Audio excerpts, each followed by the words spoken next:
Très bien, bah Nicolas, vous avez bien fait de rester parce que vous continuez sur cette table ronde, cet atelier qui est un peu le prolongement, un peu complémentaire au débat précédent animé par Yves. Donc on va s'intéresser à la user experience.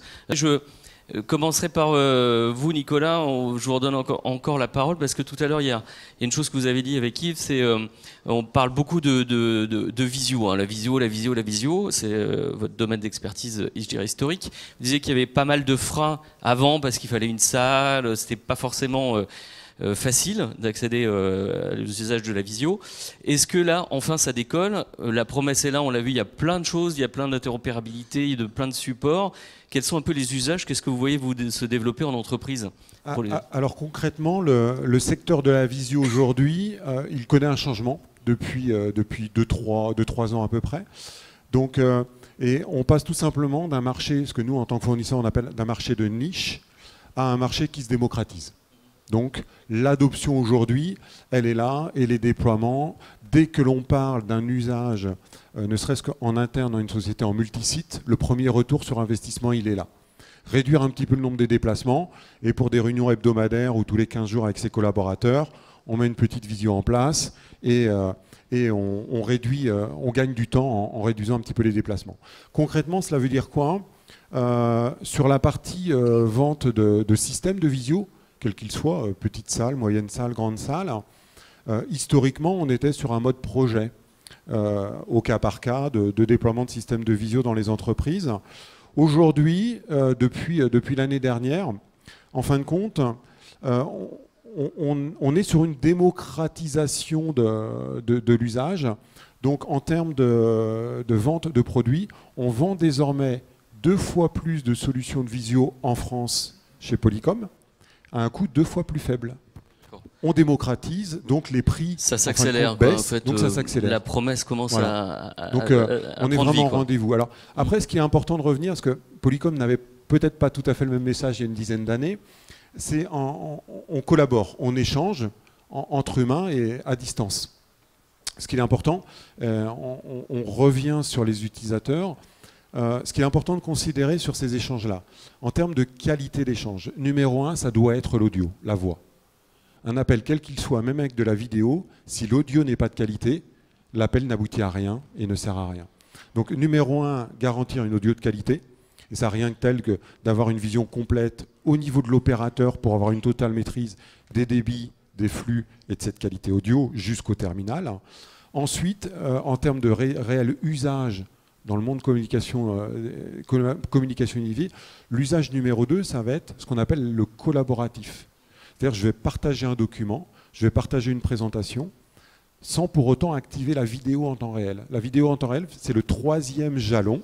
J'ai besoin de voir la réaction des gens par rapport à mon discours, par rapport à leur discours, etc. Donc je rajoute la visio. Et ça permet d'enrichir justement cette expérience utilisateur. Jabra fait partie d'un groupe qui est le groupe GN, Grid Nordics, donc un groupe danois, et qui est composé de différentes activités. La première, c'est proposer des offres pour le grand public sous la marque Jabra. La deuxième, celle qui nous concerne aujourd'hui, ce sont les offres professionnelles sous la marque Jabra également.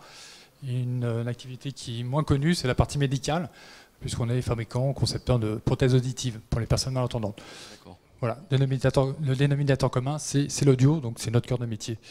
Et donc rapporter effectivement à ce qui nous intéresse aujourd'hui, et plus particulièrement les solutions de communication unifiée, les outils collaboratifs, voilà, moi je mettrais un focus sur effectivement l'importance que représente aujourd'hui le périphérique audio main libre dans le déploiement de solutions de communication unifiée, telles que celles dont on n'a pas aujourd'hui, celles de Sentil, de Skype, etc. C'est l'élément de bout de chaîne, c'est le dernier maillon de la chaîne, mais finalement c'est l'élément au travers duquel l'utilisateur va pouvoir évaluer la solution qui lui sera déployée. Donc si l'accessoire n'est pas adapté, n'est pas conçu, n'est pas optimisé, n'est pas confortable, l'utilisateur va avoir une mauvaise expérience utilisateur et tous les investissements que vous, responsables informatiques, aurez fait vont, je dirais, tomber à l'eau, puisque... Ça va de soi, mais c'est pas forcément évident, parce qu'on a souvent une mauvaise qualité audio. Quels sont un peu, quand on parle d'innovation, est-ce qu'on peut encore innover sur ce... Vous allez me dire que oui, vous allez on peut innover. Le prouver. Comment on innove encore dans ce domaine? Moi, je dirais la tendance aujourd'hui chez Jabra, c'est pas tant d'innover, puisqu'on est toujours sur des concepts de micro-casques. Donc les technologies sont toujours les mêmes. On parle de Bluetooth, de ECT, de casque filaire. On va plutôt travailler sur l'amélioration et justement en corrélation avec les usages, avec l'expérience utilisateur. Et donc on va travailler sur l'ergonomie du casque, sur la miniaturisation, sur le confort, sur les matériaux qui vont permettre justement à l'utilisateur d'avoir un choix entre différents équipements et de pouvoir utiliser celui qui est le plus en rapport avec son métier quotidien, son activité quotidienne. Voilà, si c'est une personne qui est en mobilité, qui se déplace beaucoup, on va plutôt partir sur des équipements compacts, discrets, type oreillette ou produits comme j'ai ici. Si c'est une personne qui est en environnement de call center, service client, ça va être un casque qui va être beaucoup plus résistant, confortable. Donc voilà, c'est ces petites améliorations. On essaie de coller au métier au maximum, voilà, de vraiment coller aux usages métiers. Et dans les nouveaux usages qu'on peut voir aujourd'hui avec nos produits, au-delà de l'utilisation sur des systèmes de téléphonie classiques, de téléphonie sur IP, de communication unifiée, on commence à avoir des applications dans le monde industriel. Et plus particulièrement, Jabra, on a collaboré à une expérimentation avec PSA pour la mise en place d'une solution d'assistance opérateur virtuel où le casque Jabra, lui, va faire l'interface entre l'utilisateur et l'application d'intelligence artificielle au travers d'interactions vocales. L'opérateur va pouvoir poser des questions et en retour, l'intelligence artificielle associée à une application métier chez PSA va lui apporter des réponses vocalement et le casque, il est donc prévu pour des utilisations en environnement bouillant, va apporter justement à l'agent, à l'opérateur, un confort dans l'écoute et dans l'émission des questions posées au travers de cette application. On y reviendra tout à l'heure justement sur ces usages étendus, mais c'est vraiment, vous êtes en bout de chaîne, mais un élément essentiel. Stéphane, donc côté Gigaset, vous êtes historiquement peut-être connu dans le monde du DECT, c'est toujours le cas. Vous avez quelques mots sur la structure. Alors sur la structure, effectivement, notre métier historique, c'est le DECT dans le marché du grand public. Maintenant, depuis une dizaine d'années, on se développe beaucoup sur le marché professionnel parce que les besoins continuent de croître à très grande vitesse, et ce malgré l'arrivée d'autres technologies. On voit tout ce qui est voix sur le Wi-Fi ou encore sur le smartphone. On continue de croître sur ce marché parce qu'il y a des besoins spécifiques avec la verticalisation des marchés dans des environnements qui sont un petit peu spécifiques comme l'industrie, le milieu hospitalier ou d'autres environnements de ce type-là. Alors vous êtes là pour le dire, il y a encore un avenir pour le DECT, alors qu'on aurait pu penser qu'avec le smartphone, tout le monde allait avoir un smartphone, qu'on allait faire de la voix sur Wi-Fi, qu'on allait faire du GSM, enfin de la voix sur la 5G. Il y a encore un avenir pour le DECT, il évolue, lui aussi, il innove lui aussi. Alors, le marché parle de lui-même, je pense. Oui, il y a encore un avenir pour le DECT, évidemment. Comme je vous l'ai dit, on s'est lancé sur ce marché professionnel il y a 10 ans, poussé par la demande un petit peu des petites entreprises, due à finalement la qualité, la robustesse de nos combinés. Et je pense que c'est un des facteurs, notamment. En entreprise, on a besoin de produits qui sont solides, qui permettent d'être utilisés finalement dans tout type d'environnement et à des prix ou finalement à des coûts assez faibles, parce que c'est des choses qui nécessitent d'être remplacées de temps en temps, avec une qualité audio, c'est un peu la thématique finalement, qui soit de très bonne qualité. Et on revient toujours sur l'audio, c'est-à-dire au moins il faut s'entendre. Le téléphone reste encore primordial, le vecteur numéro 1 de communication. Quand on parle innovation autour du DECT, est-ce qu'on s'inspire un peu pour l'utilisateur de ce qu'il a déjà sur des smartphones? Est-ce qu'on va vers des écrans tactiles ou des interfaces un peu plus intuitives? Est-ce qu'il évolue? Est-ce qu'il y a une consumérisation aussi du DECT? Alors, sur le DECT, en tout cas, on a certains produits de type flagship sur lesquels on a intégré l'écran tactile, où on a vraiment innové. On s'aperçoit que dans le monde de l'entreprise, ce n'est pas forcément ce qui est attendu. Vraiment sur le combiné DECT, plutôt des choses qui sont encore une fois durcies, simples d'utilisation, ergonomiques. Donc oui, on a une tendance à améliorer les produits là-dessus avec des grands écrans, des affichages en couleur. Là où on travaille sur la consumérisation, vraiment c'est sur la partie poste fixe, où on apporte des produits hybrides avec l'écran tactile, avec les interfaces finalement remis au goût du jour avec de l'interface ouverte type Android, pour proposer des applications métiers et faciliter l'usage. Donc on revient en remettant finalement l'utilisateur au centre de nos préoccupations pour lui simplifier l'utilisation. Très bien. Nicolas, justement, Stéphane est en train d'amorcer ce sujet, c'est que vous êtes tous un peu en bout de chaîne, que ce soit les oreillettes, les équipements de visio, mais vous êtes de plus en plus dans un mode, je dirais, écosystème, avec des réseaux de partenaires. Bon, on le voit ici avec Bretagne Télécom. Et si on se concentre un peu sur l'utilisateur, qu'est-ce que vous pouvez apporter comme enrichissement pour les métiers, pour les utilisateurs, en termes d'intégration avec d'autres types de solutions, des éditeurs tiers, en termes d'expérience vraiment utilisateur? Alors, on en parlait dans l'atelier précédent. Bertrand citait le cas d'usage et on avait le témoignage du CER. Donc, l'interaction entre vos applications métiers et l'ensemble de la solution. Donc là, c'est vraiment quelque chose clé qui permet de se différencier. Donc, notamment la fameuse remontée de fiches. Tout cela à travers une solution fournie dans le cloud. Donc, ça permet un gain de temps, un réel confort au niveau des utilisateurs, une efficacité. Donc, c'est un des exemples. Donc, ça repose sur quoi ? Ça repose justement sur le fait qu'on travaille sur des solutions, sur des terminaux qui respectent des standards et qui sont ouverts. Donc là, c'est clé. Donc aujourd'hui, concrètement, Polycom, en tant que fournisseur, on fournit ce qu'on appelle des API, ce que je qualifierais de connecteurs, et on va développer, en fin de compte, et faciliter ce jeu de connecteurs. Un connecteur pour s'intégrer à votre CRM, qui peut être par exemple un Salesforce.com, votre application métier développée en propre, etc., etc. Donc on est sur, je dirais, un socle qui part de Bretagne Télécom opérateur, Sentil cœur de réseau et terminaux Polycom. Et que ce soit au niveau du terminal, au niveau du cœur de plateforme, on va venir rajouter ces fameux connecteurs, enrichir les usages. En termes d'innovation, ce qui est intéressant aussi, comme les déploiements aujourd'hui, les solutions sont vraiment adoptées et se déploient au jour le jour, on arrive dans une autre situation où on parle de qualité audio. Une des problématiques assez nouvelles dans l'entreprise, alors le cas flagrant, ce sont les centres d'appel, mais sinon c'est l'open space. On réduit un petit peu la taille des bureaux, on ouvre un petit peu les murs, et on se retrouve à travailler dans des environnements de plus en plus bruyants. Et donc on travaille en termes d'innovation, même sur un simple téléphone de bureau, à utiliser les technologies actuelles pour faire en sorte que lorsqu'on est dans une communication, on va venir filtrer tous ces environnements, ces bruits qui gênent à la parole, tout simplement parce qu'au moins sur les sites distants, on coupe tous ces bruits parasites et on a un bien meilleur confort d'écoute. Est-ce que vous avez une approche, un peu comme disait Thierry, sur des approches un peu verticales, vraiment pour coller aux usages des métiers? Peut-être des exemples en tête justement de nouveaux usages ou de choses que vous avez pu proposer, que vous pouvez proposer avec des acteurs de votre écosystème pour vraiment coller à certains usages métiers. Oui, donc là encore, on en revient à la notion de ces fameux connecteurs. Donc en mode projet, on va en fin de compte sur un secteur comme celui de l'industrie permettre des petites améliorations au niveau de l'interface. En fin de compte, c'est l'interface sur les téléphones qui fait en sorte que, voilà, on a un téléphone d'urgence à déployer, on va faire une interface la plus épurée possible pour répondre aux besoins qui est celui d'un téléphone d'urgence, un appel dédié, une touche, et on déclenche l'alarme si besoin.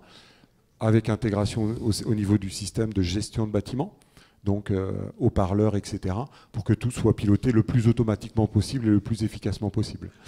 Ensuite, sur la partie des communications unifiées, c'est de rajouter la couche calendrier, même dans un téléphone de bureau. C'est-à-dire que je veux joindre une conférence téléphonique, plutôt que d'appeler un numéro, puis de faire un code d'accès. Voilà, j'ai mon calendrier, je clique sur ma réunion à 11h, je suis dans l'appel. Le clic to join.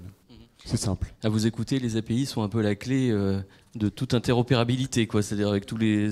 Un peu, on est dans cette notion de plateforme ouverte, quoi. C'est un choix qui est fait à partir du moment où on se rend compte aujourd'hui, enfin la stratégie en ce qui concerne Polycom, c'est de pouvoir être interopérable, tout simplement pour plus évoluer dans le temps et tout simplement pour se dire, voilà, on se concentre sur notre métier à nous et on doit s'adapter à votre métier à vous, en tant qu'utilisateur.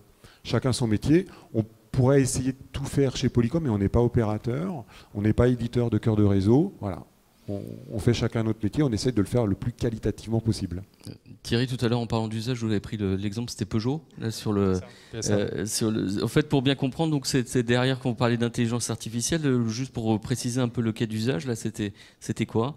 En fait, si vous pouvez juste un peu détailler ce type de projet où vous êtes en bout de chaîne, mais derrière, il y a toute une intelligence, je dirais, ouais, c'est ça, tout à fait. Dans le réseau. Donc l'idée qui est au stade de l'expérimentation pour l'instant est de pallier en fait à toute la problématique que peut rencontrer un opérateur sur une chaîne de montage.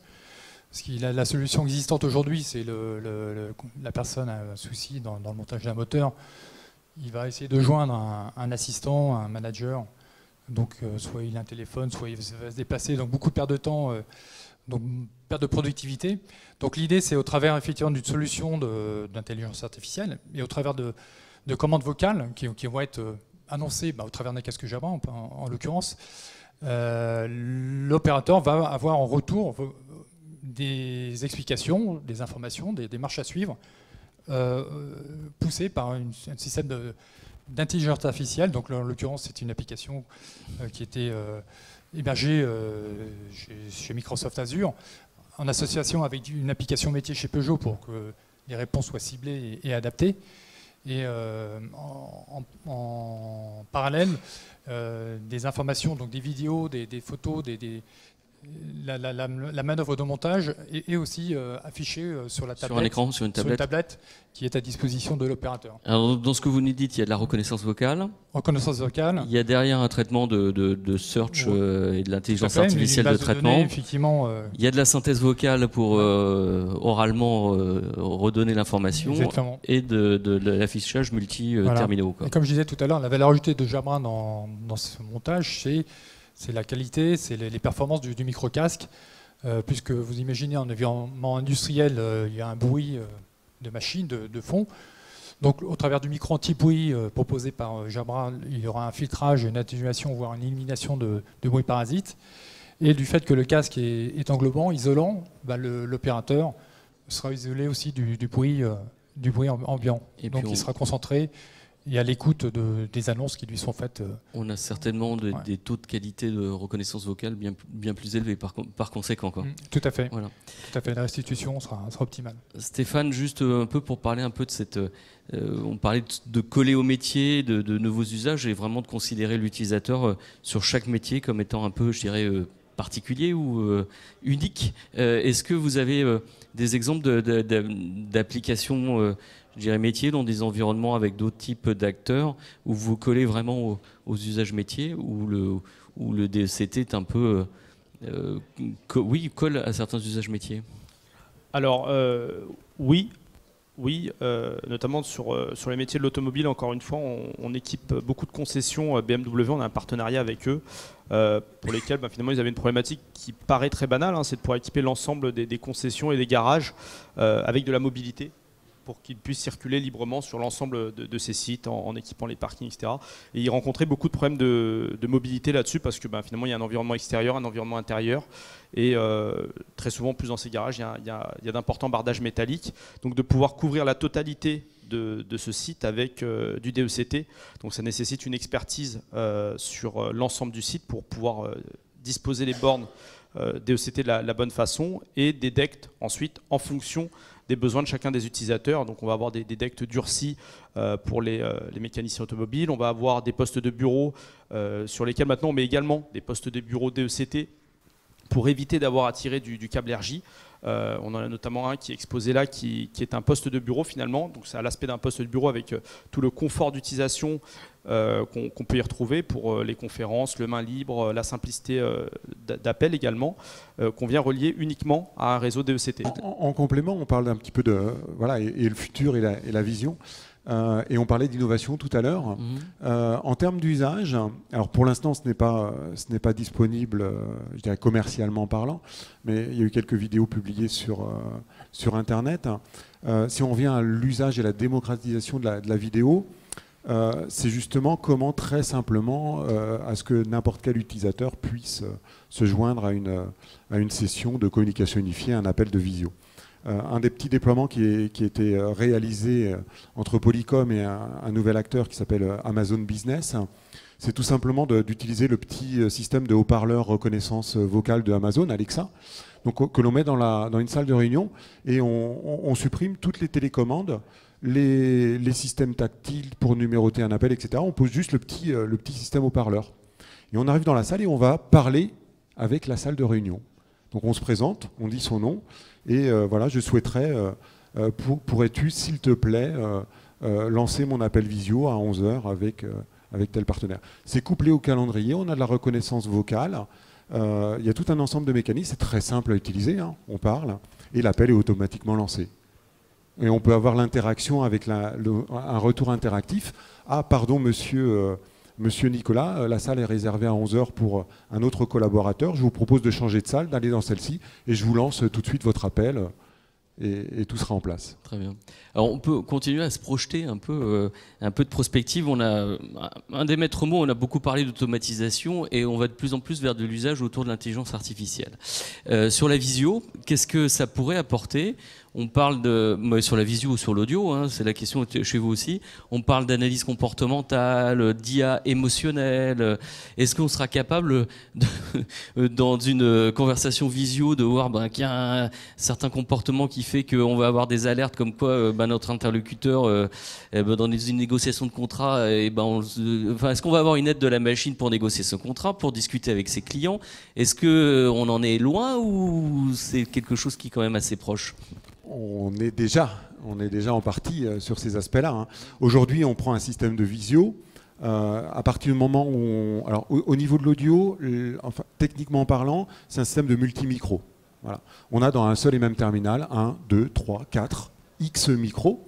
Certains micros prennent le son, d'autres micros captent la réaction de la personne. Pourquoi le capter ? Pour, si on couple avec un système de caméra, localiser la personne qui parle à l'instant T, faire un gros plan sur la personne.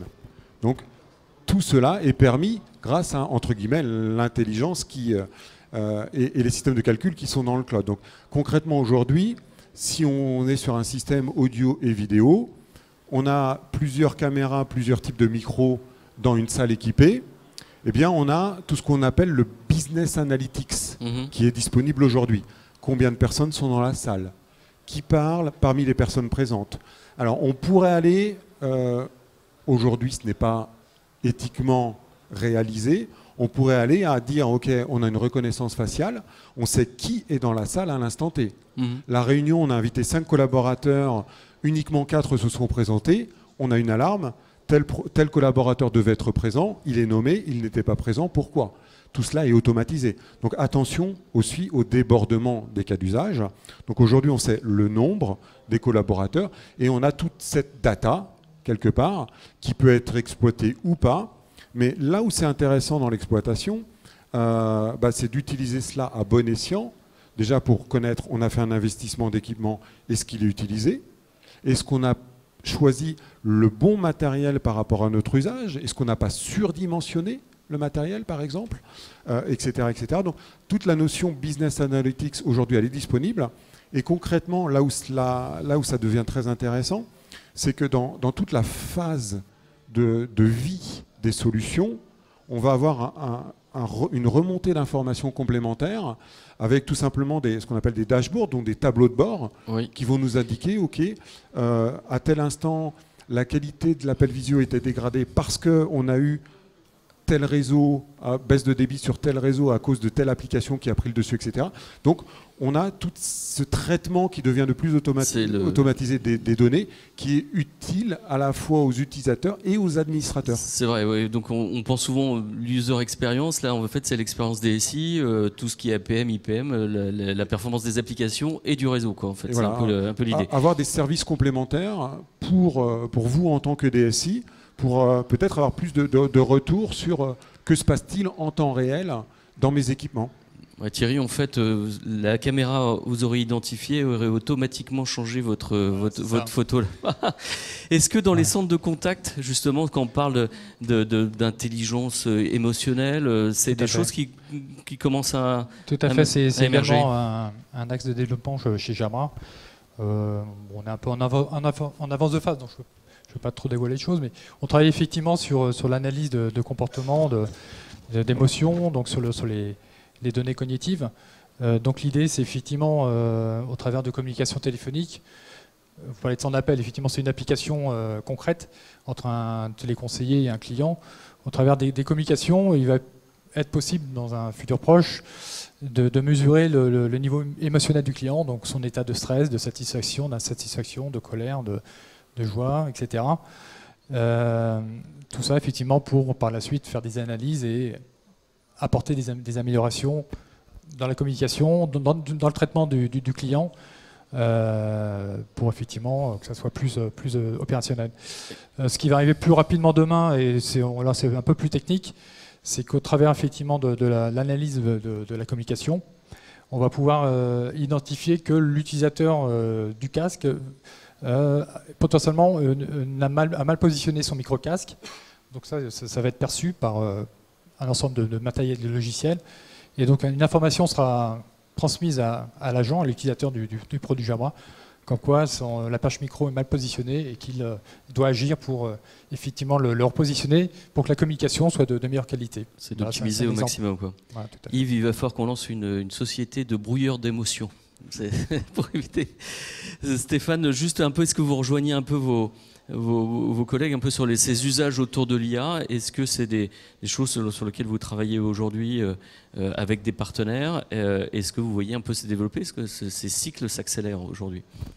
Alors on le voit se développer, nous on n'y travaille pas directement effectivement parce que notre cœur de métier reste le DECT.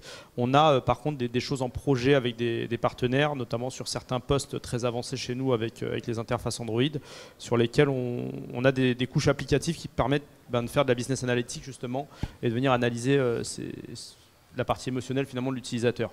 Et en synthèse, en fait, tout ce qu'on voit là sera prochainement chez des opérateurs comme Bretagne Télécom en développement et en intégration. En fait, ce sont des cycles courts, quoi. C'est ce qui est dans les labos maintenant, ça s'accélère et vient sur le terrain beaucoup plus rapidement, quoi. Beaucoup plus rapidement. On le voit notamment en parlant d'écosystème concrètement. Bretagne Télécom, plateforme Sentil. Sentil a fait un partenariat il y a quelques mois avec la société Zoom pour rajouter une brique de traitement de visio et de collab à la brique Sentil. Et Polycom, en même temps, fait un partenariat avec Zoom pour enrichir la partie intégration de l'ensemble et la porter sur les terminaux. Donc voilà, c'est du concret. Comme je disais tout à l'heure, j'aime bien utiliser le terme à chacun son métier et faisons en sorte que les outils que nous fournissons correspondent exactement à l'usage métier sur le terrain et avec une relation de proximité. Parce que sans le retour des utilisateurs finaux, il faudrait éviter l'écueil qu'on a eu il y a quelques années à faire des développements en fin de compte qui sont là parce qu'on pense que ça va être utile, mais au final, non. Voilà, la dernière question, c'est un peu justement comment vous faites pour prendre le pouls un peu de ces utilisateurs. Est-ce que vous êtes dans des démarches un peu beaucoup plus ouvertes, d'open innovation, de travail un peu en collaboration avec vos clients, avec des bêta-testeurs? C'est des choses que vous mettez en place? Tous les programmes bêta existent et sont totalement ouverts, hein. Donc au niveau des partenaires, au niveau des clients finaux. Donc ce sont tout simplement des portails qui sont accessibles sur Internet, hein. Donc très facile, à partir du moment où on en fait la demande, de participer, de pré-tester des futurs produits ou logiciels. Et au-delà de cela, l'importance d'être ici aujourd'hui, d'être avec vous, en discuter, voir exactement les retours terrain. On est en permanence en relation avec les équipes de Bretagne Télécom, mais voilà, de la proximité dont Bertrand parlait tout à l'heure, pour nous, est très importante pour offrir les solutions qui correspondent aux besoins d'aujourd'hui et aussi de demain, sachant que ça va vite côté constructeur, mais on sait aussi que voilà, ça va quand même moins vite côté déploiement, intégration, etc. Il faut aussi pérenniser tout cela dans le temps. Bonjour. Je voudrais savoir comment vous pourriez, surtout pour Jabra, passer par exemple d'un téléphone Polycom ou Mitel. Jabra, 99,9%, on est interopérable et compatible avec tous les acteurs du marché, que ce soit les éditeurs de logiciels, mais aussi les fabricants de systèmes de téléphonie et de postes téléphoniques. Après, il y a des cas de figure où c'est impossible, mais dans la grande majorité des cas, soit avec le bon cordon d'adaptation. Mais si on peut vous applaudir, merci à vous. Merci à vous. Merci.